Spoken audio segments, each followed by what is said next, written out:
ஒரு நாள் காலை சூரியன் சிரித்துக்கொண்டு எழுந்தான். நகரத்தின் பெரிய சாலையில் ஒரு அற்புதம் நடந்தது.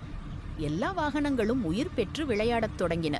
சிவப்பு கார் வ்ரூம் வ்ரூம் என்று சத்தமிட்டு சுற்றிக் கொண்டிருந்தது. பக்கத்தில் இருந்த பஸ், நான் பெரியவன், நீ என்னை முந்த முடியாது என்று சிரித்தது. மோட்டார் சைக்கிள் வீம் என்று வேகமாகச் சென்றது. அதைக் கண்டு ஆம்புலன்ஸ், எனக்கும் ஓட முடியும், ஆனால் நான் நோயாளிகளை காப்பாற்றதான் ஓடுவேன் என்றது. அப்போது ஒரு சிறிய சைக்கிள் வந்து, நான் சின்னவனாக இருந்தாலும் நானும் விளையாடலாம் என்று கூறி சிரித்தது.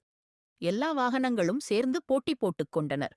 சாலையின் பக்கத்தில் போலீஸ் ஜீப் வந்து, அனைவரும் மெதுவாக விளையாடுங்கள், விபத்து ஆகக்கூடாது என்று கூறியது. அதைக் கேட்டு எல்லா வாகனங்களும் நிதானமாக விளையாடத் தொடங்கின. சாலையில் மகிழ்ச்சியும் ஒற்றுமையும் நிறைந்தது. மொரல் ஒற்றுமையுடன் விளையாடினால் அனைவரும் மகிழ்ச்சியாக இருக்கலாம். லைக், ஷேர் அண்ட் சப்ஸ்கிரைப் பண்ணுங்க. தேங்க்யூ.